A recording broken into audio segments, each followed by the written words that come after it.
কৃষ্ণৰ প্ৰতি শ্ৰৱণ কীৰ্তন কৰিম আৰু তেতিয়াই সেই শ্ৰৱণ কীৰ্তনে হ'ব আমাৰ শ্ৰদ্ধা আৰু সেই শ্ৰদ্ধাই কি হ'ব সেই শ্ৰদ্ধাত থাকিব হৰি গুণ হৰি লীলা গুণৰ কীৰ্তন থাকিব আৰু সেই ধৰণৰ শ্ৰৱণ কীৰ্তনে কৰা সুখ সদায় আমাক সদায় সুখ দি থাকিব আৰু এনেধৰণে সুখ দি থাকোতে আমাৰ কি হয় অতি অল্পকালে আহি প্ৰভু ভগৱন্ত হিয়াত সাক্ষাতে তাৰ প্ৰকাশ হৱন্ত আৰু এইখিনি কৰিলে অতি সোনকালে একেবাৰে অতি সোনকালে মানে ক্ষণিকতে আহি ভগৱন্ত আমাৰ হিয়ালৈ গুচি আহে আমাৰ হিয়াত কি আছে জীৱাত্মা পৰমাত্মাৰ দিয়া চৈতন্য শক্তি জীৱাত্মা সেই শক্তি আহি পৰমাত্মাই যাতে স্থিতি লয় হিয়াত সাক্ষাতে প্ৰকাশ হৱন্ত প্ৰকাশ কৰে মহাপুৰুষ কৃপালু গুৰু মাধৱ গুৰুজনাই আমাৰ ঘোষা শাস্ত্ৰভাগীত কৈছে যে একান্ত ভকত হবে নিৰ্গুণ কৃষ্ণৰ গুণ গাৱে সদা বসিয়া যথাত বৈকুণ্ঠক পৰিহৰি যোগীৰ হৃদয় এৰি থাকা হৰি সাক্ষাৎ যথাত ইমান সুন্দৰকৈ গুৰুজনে আমাক কৈ গৈছে যে যিসকল একান্ত ভকত অৰ্থাৎ যিসকল পৰম শ্ৰদ্ধাৰে হৰি গুণ গাই থাকি শ্ৰৱণ কীৰ্তন কৰে তেতিয়া সেই সকলৰ ওচৰত যোগী যিসকলে জ্ঞান মাৰ্গ বা কৰ্ম মাৰ্গত জ্ঞান মাৰ্গত আমাক পুণ্যকবিতাই বুজাই দিছে শেষৰ অৱস্থাত হৈছে যোগী কৰ্ম মাৰ্গত সন্ন্যাসী গতিকে যোগীসকলে যি পৰম ব্ৰহ্মৰ সন্ধানত ঘূৰি ফুৰে নিৰ্গুণ ব্ৰহ্মৰ সন্ধানত ঘূৰি নাপায় আৰু কিবা কাৰণে পালক খনেকতে পাই আকৌ ছিদ্ৰ হৈ গুচি আহে সেই সকলৰ পৰা আহি অল্পকালে যিসকলে শ্ৰৱণ কীৰ্তন অতি সহজে কৰি আছে সততে কৰি আছে অতি সোনকালে হাজাৰ হাজাৰ বছৰ ধৰি যোগ সাধনা কৰাৰ পৰিৱৰ্তে ক্ষণিকতে যদি আমি কৃষ্ণৰ নাম যদি আমি শ্ৰদ্ধাই লওঁ পৰম শ্ৰদ্ধাই লওঁ তেওঁলোকৰ ওচৰলৈ ভগৱন্ত আহি যায় যেতিয়া ভগৱন্ত আমাৰ হৃদয়ত আহি যেতিয়া সংৰূপিত হ'ব জীৱাত্মাই পৰমাত্মাই যেতিয়া একীভূত হ'ব তেতিয়া আমাৰ সৰ্বকাম সিদ্ধি হ'ব য'ত মুক্তিও আমাৰ প্ৰয়োজন নহ'ব এই কথাখিনি যে ইয়াত সুন্দৰকৈ কৈছে এই হৈছে এক শৰণ হৰিনাম ধৰ্মৰ মূল তত্ত্ব কৃষ্ণ মাধৱ হয় এই হেতু আছে আন উপায় প্ৰত্যেক তাত কৰি চেষ্টা আকৌ দেখিবা প্ৰত্যেক আৰু এনেধৰণে ভগৱন্তক পাবৰ কাৰণে বিভিন্ন উপায় আছে সেই আগতে কোৱা হৈছে যে জ্ঞান মাৰ্গৰ কৰ্ম মাৰ্গৰ উপায়হে আছে লক্ষ্য প্ৰাপ্তি হোৱা কথা কোৱা নাই উপায় আছে আমি সেইফালে যাব পাৰো কিন্তু তাত কৰি শ্ৰেষ্ঠ দেখিবা প্ৰত্যেক যে তাতকৈ শ্ৰেষ্ঠ অল্পকালে পোৱা হৈছে কেৱল শ্ৰৱণ আৰু কীৰ্তন কহো এবে হৰি প্ৰকাশৰ যেন ফল শ্ৰৱণ কীৰ্তনে কৰে যাহাৰ সকল অতি সুন্দৰভাৱে কৈছে আপোনালোক সকলোৱে বুজি পাইছে যে শ্ৰৱণ কীৰ্তন যিসকলে কৰে সেয়া ভগৱন্তৰ ফলপ্ৰাপ্তি অতি সোনকালে হয় কৃষ্ণ এইখিনি যোৱা হোৱা নাছিল নেকি বাৰু মই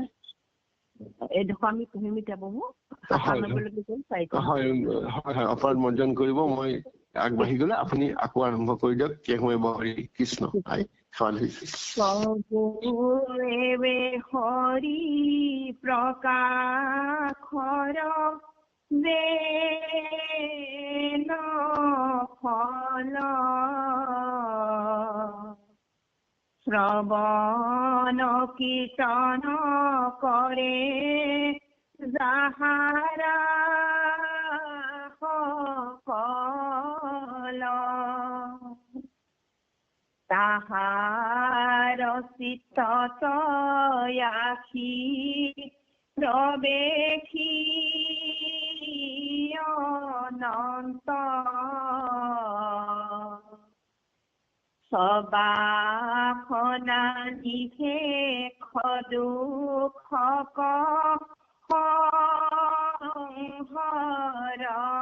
সংহৰন্ত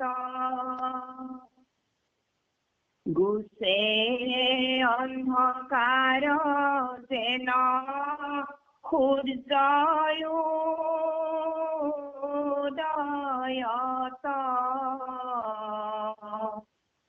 দিলো দৃষ্টান্ত ইটো প্ৰকাশ মাত্ৰ যাৰ হৃদয়ত হৰি কৰন্ত ব্যাপাৰ শুনিও কয় পৰ দৃষ্টান্ত তাৰা পালে কমে ঘক যেন প্ৰচণ্ড বতাহে উৰুৱাৱে লব দেখো নাথাকে আকাশে সেই মতে ভকতৰ দুখ দামোদৰে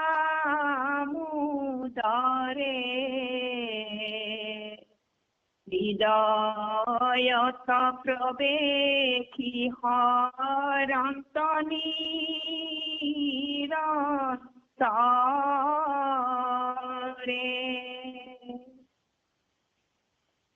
নিজ ভৃত্য বৰ্গৰ সুহৃদ ভগৱন্ত মুখ্য আদি কৰি যত সুখ মিলাৱন্ত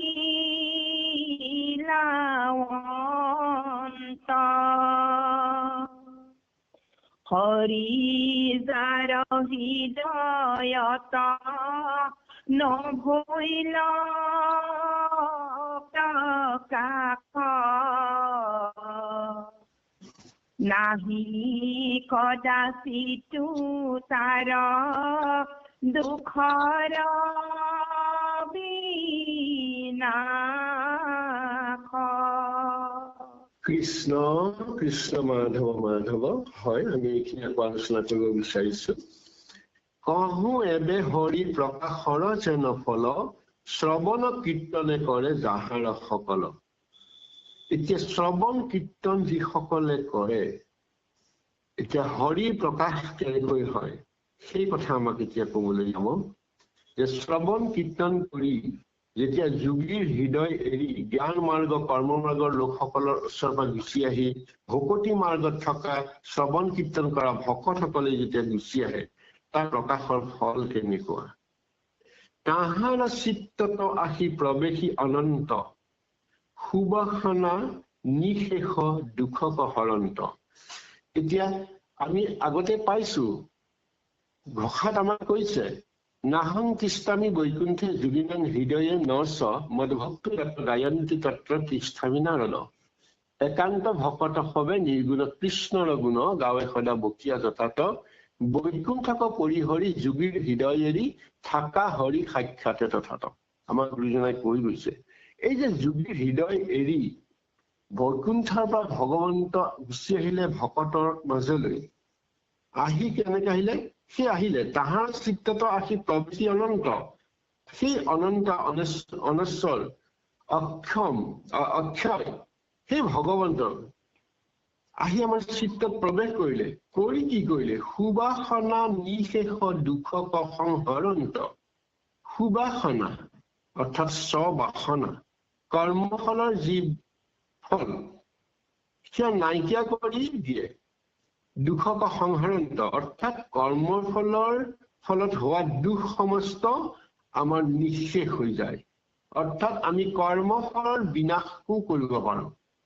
যি কৰ্মফলৰ ফলত আমাৰ দুখ আহিব পাৰে সেই দুখ নাইকিয়া হৈ যায় সেয়া একমাত্ৰ শ্ৰৱণ কীৰ্তনৰ মাজেৰে ভকতি মাৰ্গেৰে আৰু আমি একশৰণ হৰিনাম গুণ ধৰ্মৰ যোগেদি মহাপুৰুষ কৃপালু গুৰু শংকৰ গুৰুজনে যি আমাক পথ দেখুৱাইছে সেই পথ যদি অৱলম্বন কৰো ঈশ্বৰ যদি চিন্তা কৰো তেতিয়া আমি শ্ৰৱণ কীৰ্তনে চিত্তত আহি ভগৱান সোমাই কি কৰিব কি প্ৰকাশ কৰিব প্ৰকাশৰ জনফল আমাক দেখুৱাই দিছে গুৰুজনাই যে স্ববাসনা নিশেষ দুখক সংহৰন্ত অৰ্থাৎ কৰ্মফলৰ দুখ যিখিনি আছিলে সেই সমস্ত নাইকিয়া হৈ যায়। কিন্তু গুছে অন্ধকাৰ যেন সূৰ্য উদয়ত দীঘ দৃষ্টান্ত ইটো প্ৰকাশ মাত্ৰত। আমাক এটা উদাহৰণ দিছে, যেতিয়া আমাৰ নিশা আন্ধাৰ হৈ থাকে, সূৰ্য উদয় হোৱাৰ লগে লগে প্ৰাতঃকালত যেনেকৈ সমস্ত আমাৰ পোহৰ হৈ যায়, এই ধৰণে ঈশ্বৰ পুৰুষ যেতিয়া আহি আমাৰ হৃদয়ত সোমাব, তেতিয়া আমাৰ সকলো অন্ধকাৰ, আমাৰ দুখ, কৰ্মফলৰ দুখ নাইকিয়া হৈ যাব। গতিকে কিমান সহজ, যি যোগে কৰিব পৰা নাই, জ্ঞান মাৰ্গে আমাক দিব পৰা নাই, কৰ্ম মাৰ্গে দিব পৰা নাই, ভকতি মাৰ্গে অল্পকালে যদি আমি পৰম শ্ৰদ্ধা কৰো, আমি পাই যাওঁ। কিমান সুন্দৰভাৱে বুজাইছে। শুনিও যাৰ হৃদয়ত হৰি কৰন্ত ব্যাপাৰ, যাৰ হৃদয়ত এই ধৰণে ঈশ্বৰ আহি প্ৰৱেশ কৰিলে, শুনিও অপৰ দৃষ্টান্ত কহো তাৰ। এতিয়া আৰু এটা অপৰ অৰ্থাৎ অন্য বা ভিন্ন এটা আমি উদাহৰণো দিম। গুৰুজনে আমাক বুজাইছে, কৃষ্ণই মুখেদি কোৱা কথাখিনি গুৰুৱে কৈ আমাক, গুৰুজনাই কৈ আমাক কৈছে।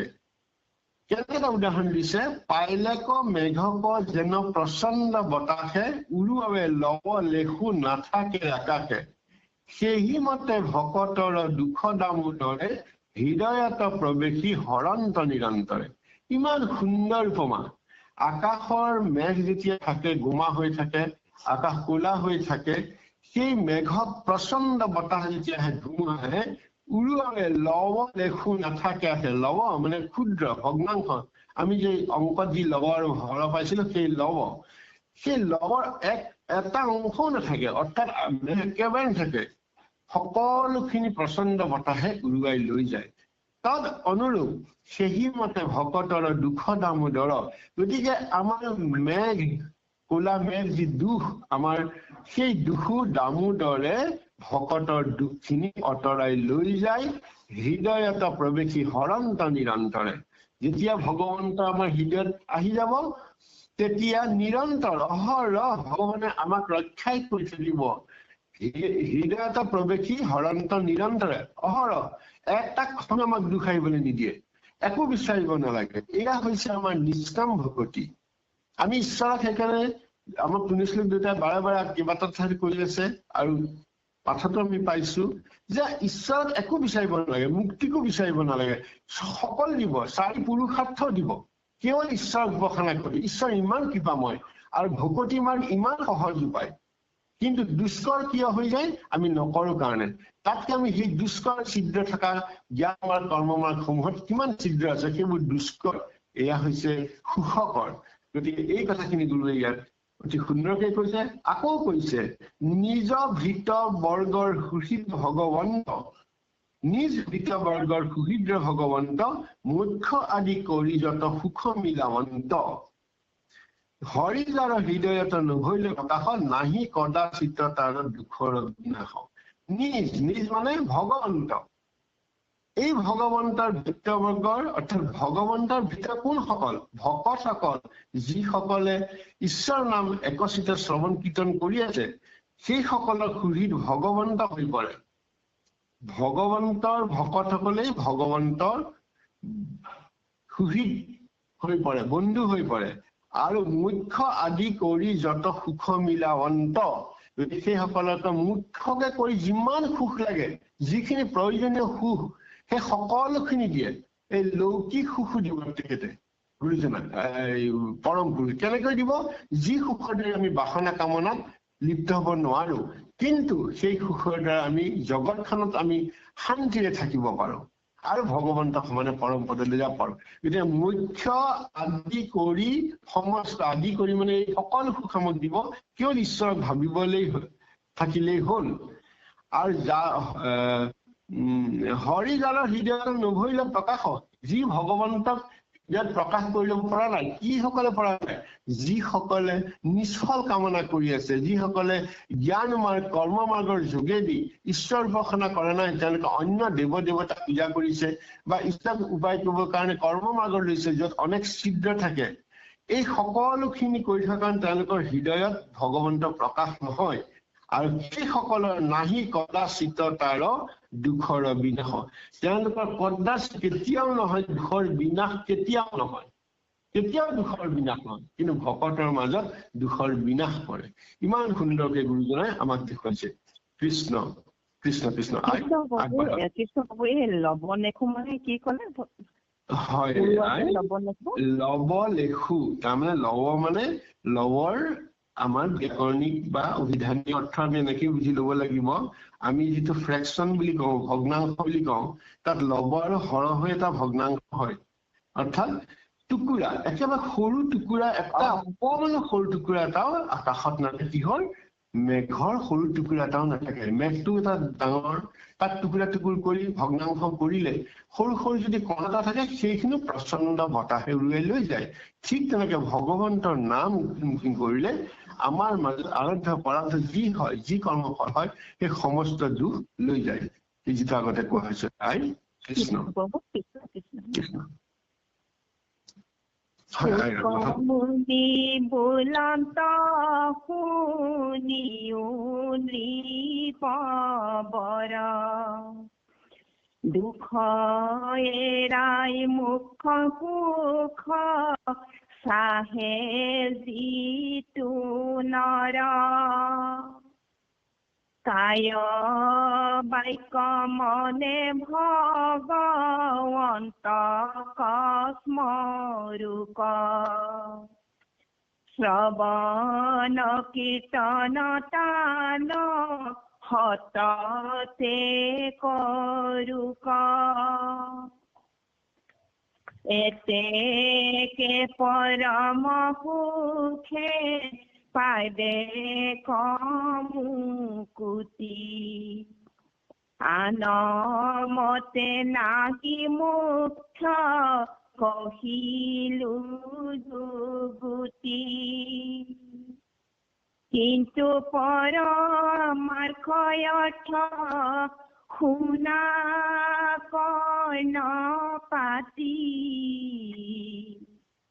মুখটো অধিক ভকতিৰ সুখ আতি, এতেকে যতে কৱাছে পুৰুষাৰ্থ ছয়, অনায়াসে ভকতিত সমস্তে মিলয়, লয়ো কৈহাৰ সাক্ষী ধ্ৰুৱৰ বাক্যত, গুণান্তয়োৎসুকে ধ্ৰুৱ কৃষ্ণৰ আগত। কৃষ্ণ কৃষ্ণ মাধৱ মাধৱ। হয়, আমি এইখিনিকে অকণ আলোচনা কৰিব বিচৰা হৈছে। শুক মুনি বুলন্ত শুনিও নীৰৱৰ, দুখ এৰাই মুখ্য সুখ চাহে যিটো নৰ। এয়া শুক মুনিয়ে পৰীক্ষিতক কৈ আছে, আমাক কৈ আছে, দুখ এৰাই মুখ্য সুখ চাহে যিটো নৰ। যি পুৰুষে, যি মানুহে দুখ এৰাই মুখ্য সুখ বিচাৰে, মুকুতিৰ সুখ, মুখৰ সুখ যদি বিচাৰে, তেতিয়া কি কৰিব লাগিব? কায়ে বাক্যে মনে ভগৱন্তক স্মৰুক, শ্ৰৱণে কীৰ্তনে তান সততে কৰোক। অৰ্থাৎ ভগৱন্তক কেনেকৈ স্মৰণ কৰিব লাগিব? আমি যি শৰণ কওঁ, কায়ে শৰণ, মনে শৰণ, বাক্যে শৰণ, চিত্তে শৰণ, জীৱই শৰণ, আমি যি প্ৰতিজ্ঞা কৰোঁ ঈশ্বৰৰ নাম লওঁতে, অৰ্থাৎ দেহটোৱে আমি ঈশ্বৰৰ নামত দিব লাগিব। অৰ্থাৎ দেহেৰে আমি ঈশ্বৰৰ কথা, ঈশ্বৰৰ কৰ্ম কৰিব লাগিব। বাক্য কথা কওঁতে ঈশ্বৰৰ কথা থাকিব লাগিব। মনটো সদায় ঈশ্বৰ অৰ্পণ কৰিব লাগিব। গতিকে সকলো দেহ, মন, তনু এই সকলোখিনি ঈশ্বৰমুখী কৰিব লাগিব। তাত ইন্দ্ৰিয়ৰ অধীন হ'ব নালাগিব। ইন্দ্ৰিয়সমূহ ঈশ্বৰলৈ অৰ্পণ কৰি দিব লাগিব। হাতেৰে আমি ঈশ্বৰৰ কাম কৰিম, মুখেৰে কথা কওঁতে আমি ঈশ্বৰৰ কথা কম, মনেৰে স্মৰণ কৰোঁতে ঈশ্বৰক স্মৰণ কৰিম, কাম কৰিম কিন্তু ঈশ্বৰৰ নাম লৈ কৰিম।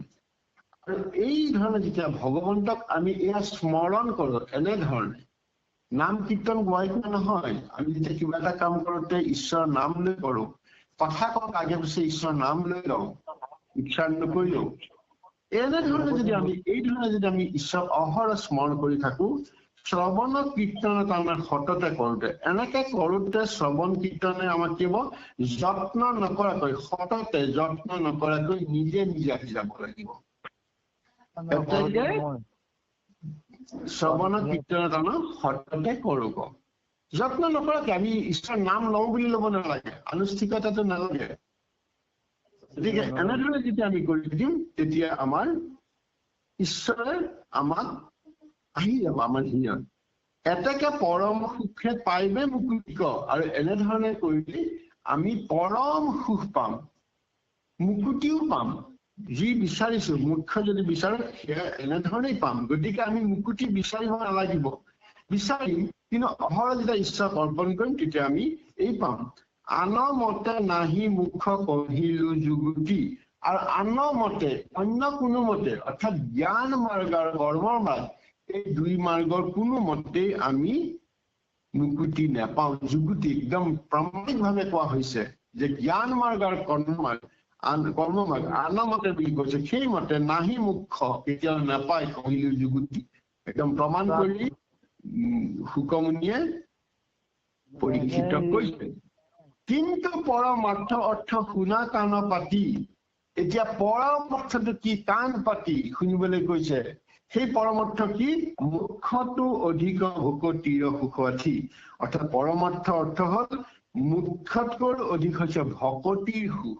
অৰ্থাৎ মুখ্য বিচাৰিব নালাগে, মুখ্য বিচাৰিলে কিবা দুখ পাব পাৰো, কিন্তু ভকতি কৰিলে ভকতিৰ যি সুখ, য'ত মুখ্য নালাগে, ঈশ্বৰক অহৰহ ঈশ্বৰৰ প্ৰতি সেৱা কৰাৰ প্ৰৱণতাৰ যি সুখ সেইটো অধিক, সেই হৈছে পৰমাৰ্থ।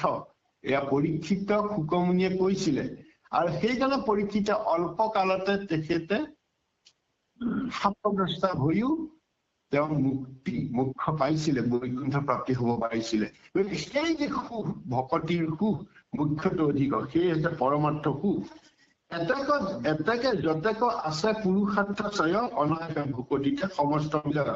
ভাগৱতো কোৱা হৈছে ধৰ্ম অৰ্থ কাম মুখ্য চাৰি পুৰুষাৰ্থ বিচাৰিব নালাগে, সেইবিলাক বিচাৰিলে অতিক্ৰম কৰিলে বৰ টান, কিন্তু যদি ভকতি কৰোঁ সেইসমূহ অতিক্ৰম কৰি বৈকুণ্ঠ পাব পাৰি। যোৱাকালি আমি আলোচনা কৰিছো এয়া পৰম দুৰ্লভ পুৰুষাৰ্থ বুলি, অৰ্থাৎ সেই পৰম দুৰ্লভ পুৰুষাৰ্থ হৈছে ভকতিৰে আমি পৰম পদ প্ৰাপ্তি হোৱা।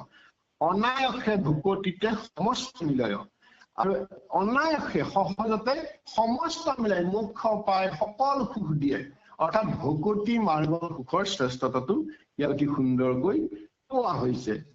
ইহাৰ লৈলোক ইহাৰ সাক্ষী ধ্ৰুৱৰ বাক্যত বলন্ত উচ্চকে ধ্ৰুৱে কৃষ্ণৰ আগত। এতিয়া এই কথাখিনি প্ৰমাণিত কৰিবৰ কাৰণে এটি কাহিনী লোৱা হৈছে, সেয়া হৈছে ধ্ৰুৱ আৰু কৃষ্ণৰ বাৰ্তালাপ। ইহাৰ সাক্ষী ধ্ৰুৱৰ বাক্যত বলন্ত উচ্চকে ধ্ৰুৱে কৃষ্ণক আগত। গতিকে কৃষ্ণৰ আগত ধ্ৰুৱই কি কৈছে এই কথাখিনিৰে আমাক আৰু সুদৃঢ় কৰিব। কৃষ্ণ কৃষ্ণ আগবাঢ়ক। কৃষ্ণ।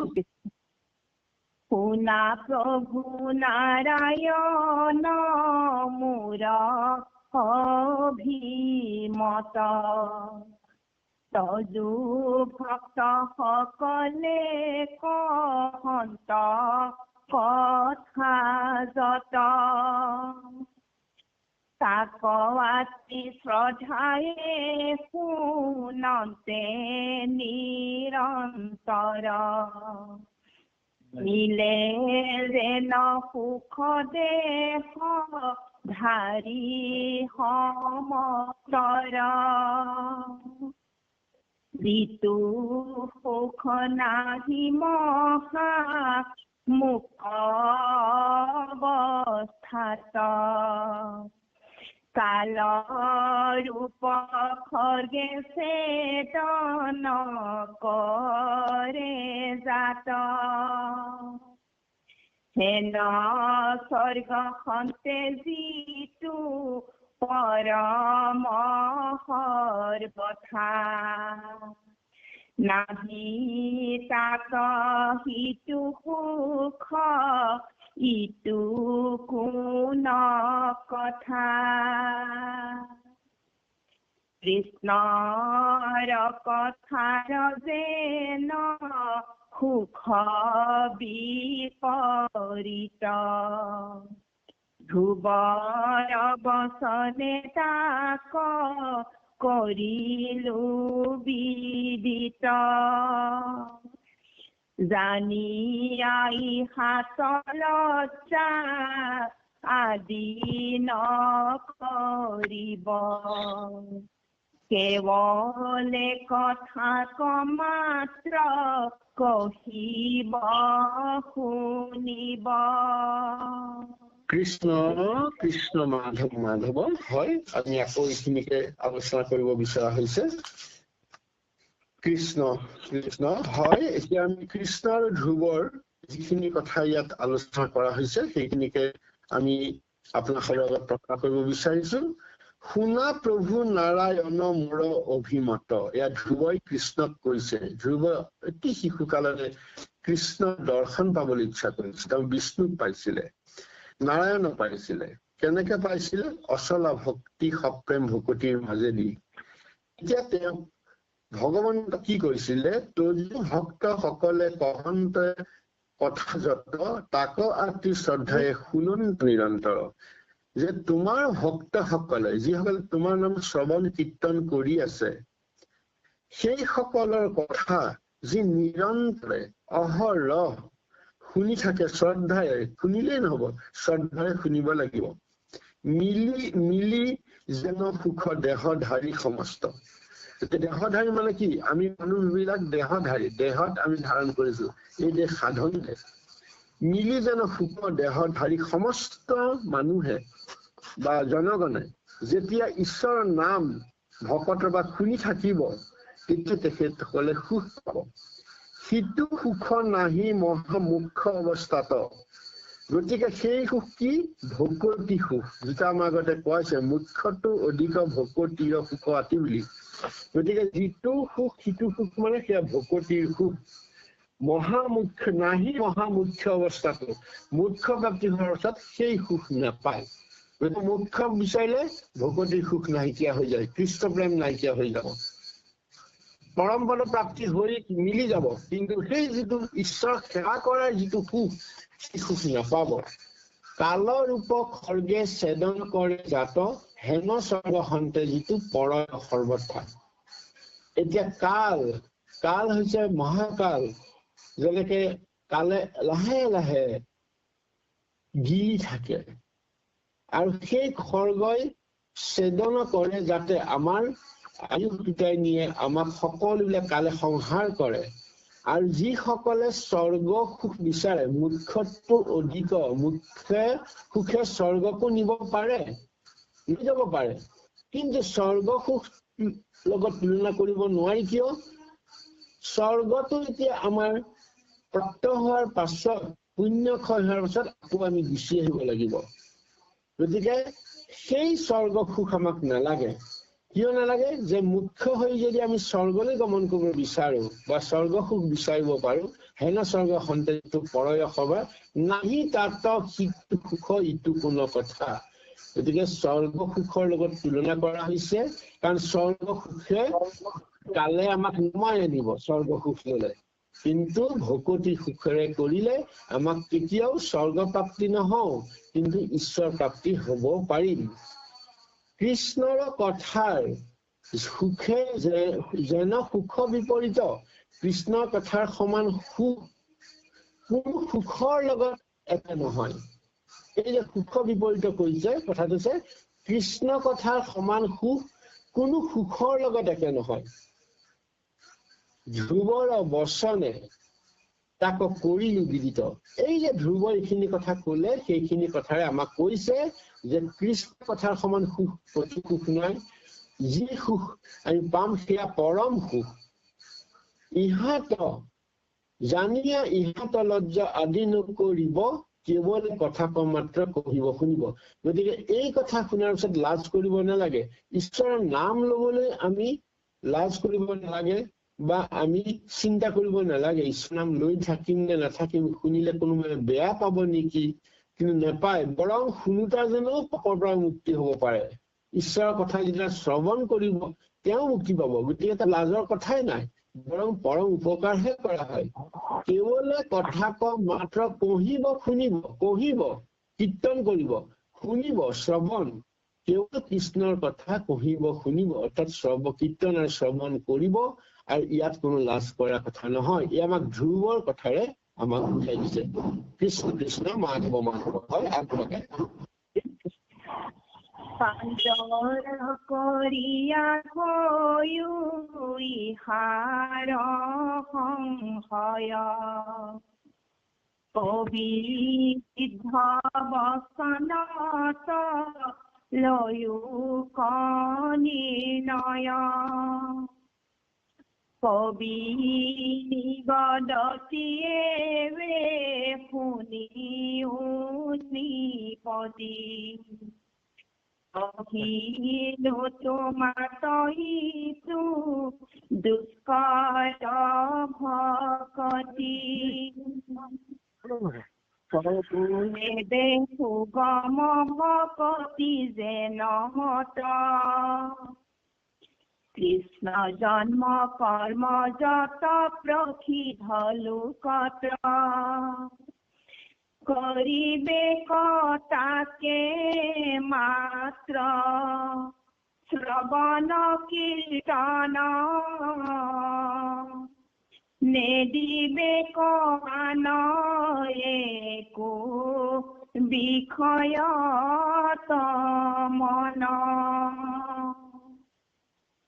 যার যেন সুখ হেহি মতে আচৰুক,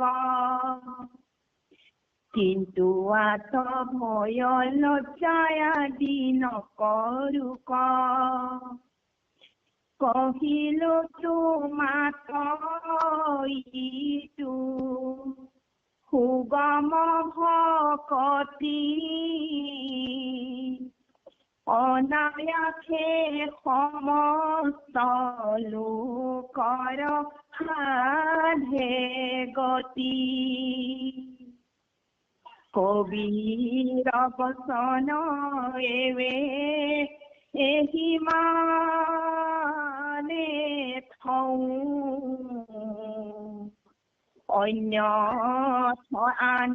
অনিষ্ট যেন তাৰ কথা কওঁ,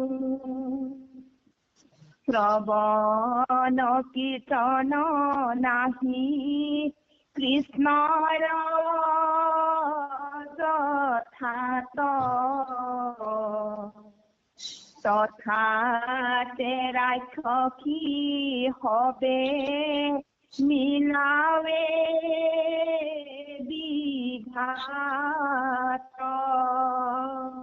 কৃষ্ণ কৃষ্ণ মাধৱ মাধৱ, আমি এইখিনি আলোচনা কৰিব বিচাৰিছো। কৃষ্ণ কৃষ্ণ পাঞ্জৰ কৰি থৈও ইহাৰ সংশয়, কবি সিদ্ধ বচনত লয়ুক নিৰ্ণয়। এতিয়া আমাৰ কবি সিদ্ধৰ বচন আমি সকলোৱে জানো, নিমিনৱ সিদ্ধ সংবাদৰ কথা ভাগৱতত আছে। তাত কবি সিদ্ধ কি কৈছিলে কব, পাঞ্জৰ কৰি আমি এই কথাখিনি একাষৰীয়াকে থলো, কাষৰ কৰি থলো, এই কথাখিনি এৰিলো। গতিকে এতিয়া আমি আকৌ কম কবি সিদ্ধৰে কি কৰি আছিলে। কবি নিগদতি এবে শুনিও নৃপতি, ৰজাক কৈছে কবি সিদ্ধসকলে, কবি কৈছে, কহিলে তোমাতো ইটো দুষ্কৰ ভকতি, দুষ্কৰ ভকতিৰ কথা তোমাক কলো। অৰ্থাৎ দুষ্কৰ ভকতি হৈছে বেদান্তৰ নীতি নিয়মবোৰ বৰ জটিল, আৰু সেইবোৰে ভকতি যি কৰা হয় সেয়া দুষ্কৰ ভকতি। তাত জ্ঞান মাৰ্গ কৰ্মমাৰ্গৰ কথা কোৱা হৈছিলে, আৰু সেইবিলাক দুষ্কৰ ভকতি। ভকতি হয় কিন্তু দুষ্কৰ ভকতি। কিয়নো তাত বিধি আছে, নিয়ম নীতি, দেশ কাল পাত্ৰ, আমাক পুণ্যদেৱতাই আমাক শিকাই গৈছে। এই সকলোবিলাক আছে বিধি বিলাকত, বেদান্তৰ যি নীতি নিয়ম বনাইছে পাছত আদি ঋষিসকলে, সেইবিলাকত ভকতি দুষ্কৰ ভকতি সম্ভৱ নহয়। কহো এবে সুগম ভকতি যেনে মত, অৰ্থাৎ সুগম ভকতি কি, কৃষ্ণৰ জন্ম কৰ্ম কৃষ্ণৰ লীলা শ্ৰৱণ কীৰ্তন কৰা হৈছে সুগম ভকতি। সেই কৃষ্ণৰ জন্ম কৰ্ম যত প্ৰসিদ্ধ লোকত কহুৱে সুগম ভকতি জনমত কৃষ্ণৰ জন্ম কৰ্ম যত প্ৰসিদ্ধ লোকত। এই যে কৃষ্ণৰ জন্ম কৃষ্ণৰ লীলাসমূহ আমি যদি কওঁ হে সুগম ভকতি দুষ্কৰ ভকতি নহয়।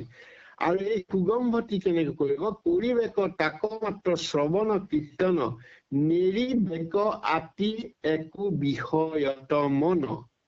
গতিকে কৃষ্ণৰ লীলা কেৱল যদি আমি শ্ৰৱণ কীৰ্তন কৰো, নিদিবেক আতি মানে আন একো বিষয়ত মন দিব নালাগে। অৰ্থাৎ আমি জ্ঞান মাৰ্গ কৰ্ম মাৰ্গৰ যি বিধি আছে, যি বিধিৰ দৰে ভকতি কৰিবলৈ বিচৰা হৈছে, সেই দুষ্কৰ ভকতিৰ কথা বাদ দি সেই বিষয়ে মন নিদি কেৱল শ্ৰৱণ কীৰ্তনত মন দিয়া, তেতিয়া সুগম ভকতি পাবা।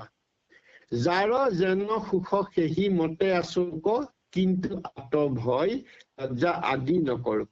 যোনে যেনেকুৱা সুখ বিচাৰে সেইমতেই পাব, কিন্তু ইয়াত মানে ইয়াত ভয় লজ্জা কৰিব নালাগিব। অৰ্থাৎ দ্বিধাবিহীন ভাৱে কোনোবাই হাঁহিব, কোনোবাই কান্দিব, কোনোবাই কিবা কৰিব, এইবোৰ চিন্তা কৰিব নালাগিব।